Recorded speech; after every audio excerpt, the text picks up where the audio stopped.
itching a bat. You got beamed for crying out loud. We used heart attack. Managers on a Major League Baseball team don't make decisions. Could have done without that. Credibility in this situation is worse than losing your job. Was it over when the Germans bombed Pearl Harbor? The castration of the Major League Baseball managers, we know it. Ask me about my winner. What's going on, everybody? The first thing I think of is the last name spelled Jacquez. Seems pretty easy for most people, but in two distinct sports with two distinct players, the last name is pronounced completely different. In baseball, there is a minor league baseball player that's played a little bit for the Boston Red Sox. His name is Joe Jacquez, and that's how his last name is spelled, Jacquez. In basketball, for the Miami Heat, the team that just made it into the basketball tournament, is going to be the number 8 seed playing the Boston Celtics. There's a player by the name of Jaime Jacquez, spelled the same way, Jacquez. So my theory has been sometimes teams in baseball just take a dump, they drop to the bottom. All of a sudden, the dynasty that was great or the run that they had that was really good just drops, and all of a sudden, the team is nothing anymore. You saw that kind of happen to the St. Louis Cardinals in 2023.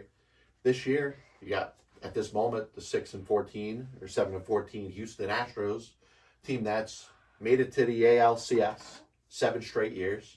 During that time, they've won 2 World Series championships. They've been to the World Series, right, 4 times. Pretty nice run, and even if this was it, we'd say, hey, one of the better runs in baseball history, recent baseball history. Very hard to make a dynasty with the playoff format the way it's set up right now, all the teams getting in. If I take any team against the field, I'm probably going to take the field over the team, and the question's going to be, are the Houston Astros done? And we'll find out. Justin Verlander's back pitching with them at some point. Framber Valdez will be back. This is a team with a ton of talent. The blame, unfortunately, if the team struggles, is going to go on one person and one person only. That's the manager, first-year manager Joe Espada. There's going to be a lot of questions about him, and fans and people in the media tend to turn on the manager, especially somebody without a lot of experience, as the reason why a team fails or struggles or doesn't get back to what it got to last year. The Astros in the ALCS went to 7 games, could very well have gone to the World Series again. They lost to the Texas Rangers. Dusty Baker retires. Did he take that run with him? The Astros during this time now have their 3rd different manager. And think about that. A.J. Hinch for a while, Dusty Baker. Now you got actually a 3rd manager with the same core group of players. There's a lot of players that were on that team in 2017, way more than if you polled like the other 29 teams to say, hey, how many players were on that team in 2017? The Astros got quite a bit of players still playing with them that were on that first World Series championship. I'm not buying it. I've always been, when it comes to this kind of stuff, I believe in the track record over the individual record. There's people that are giving the Oakland A's some credit, saying, hey, they're going to be back. They're 8-12 at the moment. They're not as bad as you would have expected them to be. Are they going to surprise some people? We'll see. But when it comes down to it, I tend to believe in a track record of a team more than an individual record. And we tend to, in the months of April and May, get too far ahead with teams that have a little bit of a better record than expected, a team that has expectations and their record is a little bit worse than what it was at this time last year. And you say, hey, that's going to be how it is going forward. Sometimes it kind of goes back to the media. You are what you are, but at some certain point, the Arizona Diamondbacks, the Miami Marlins of 2023 become for real, right? The Baltimore Orioles 2 years ago, they're considered right now a legitimate team, a team that's good as anybody in baseball. When you get to Memorial Day weekend into June, and these teams are still with the records that they are, all of a sudden you start to be what your record says you are. So one thing that I'm a big proponent of, and I know a lot of people are in the same category as me, they agree, it's time to challenge balls and strikes in baseball. And I tell you, to have a chance a couple weeks ago going down to Scranton Wilkes-Barre, watching the Rail Riders and the Syracuse Mets, you actually got to see that system in place. And it's unbelievable how seamless of a transition this could be to Major League Baseball. Like, we think it's going to delay the games even more. We think it's going to lose all the ground you made up with the pitch clock and saving the games by about a half hour. All it is just a little tap to your head, a screen that comes up and shows the pitch. It's not somebody's opinion. It's not umpire review where there's somebody, miles away that's analyzing the replay. It's a box that comes up, and if the ball is in that strike box, it's a strike or a ball. It's confirmed or overturned. I think this is something that needs to be in baseball right now.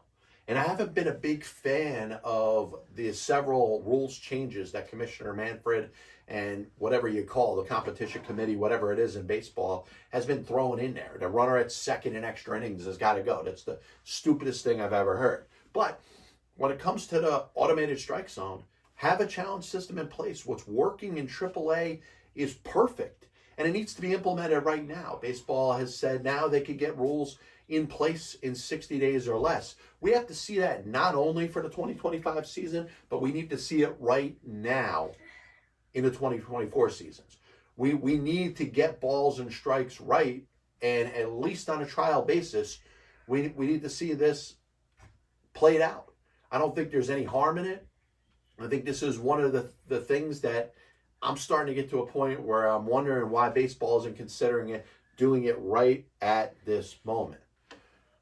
We just lost Hall of Fame manager Whitey Herzog, passed away. Brief illness, was 92 years old.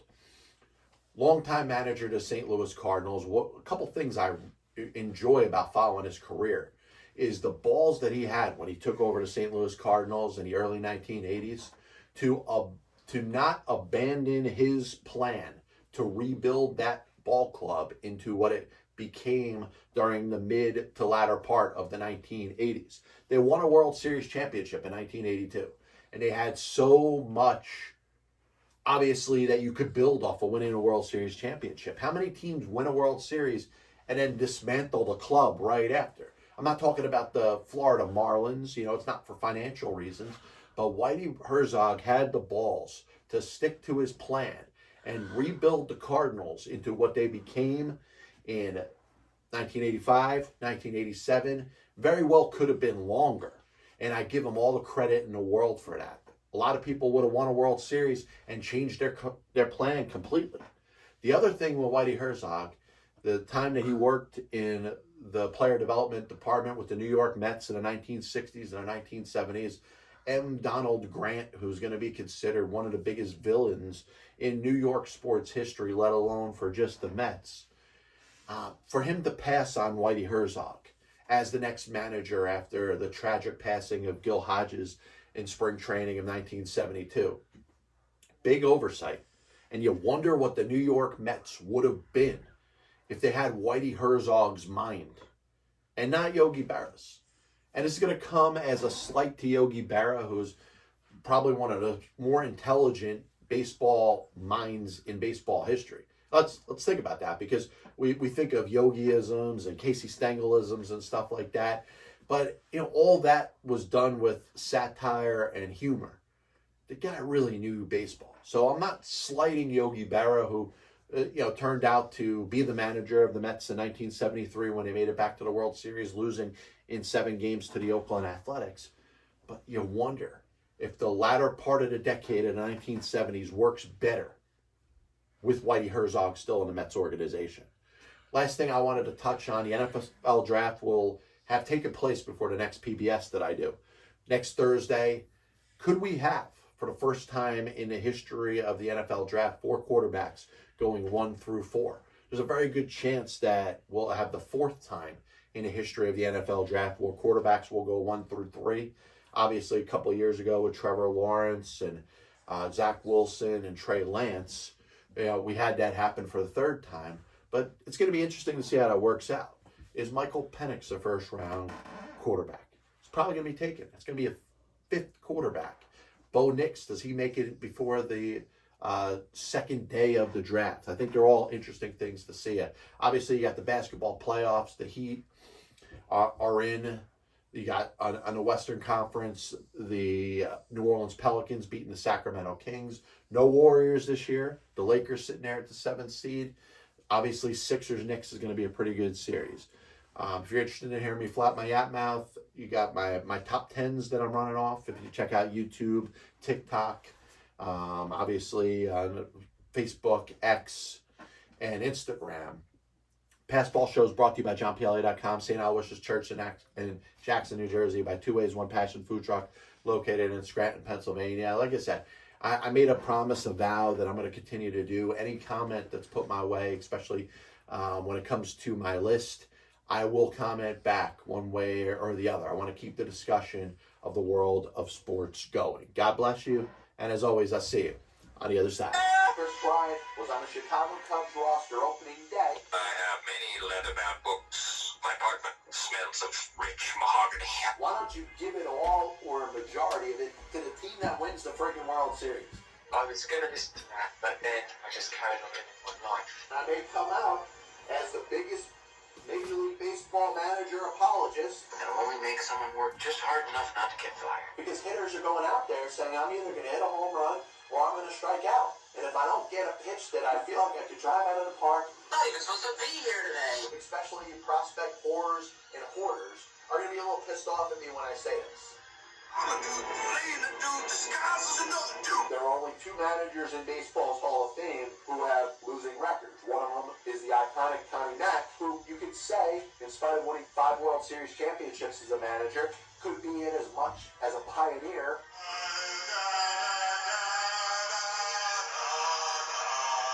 And what side of the spectrum they're on? Were they pitching? Were they batting? If your favorite team was pitching and a ball got inside to hit a batter, there's no way it could have been on purpose. But if you were a fan of the team that was batting and a ball got inside and hit somebody or went behind somebody's head, absolutely 100%, unequivocally, that pitcher was throwing at him. They put their tail between their legs and decided they're going to do exactly what they're told. You damn well right better give him a contract extension. You damn well right better make him the manager over the next series of years. 35 years ago, I could have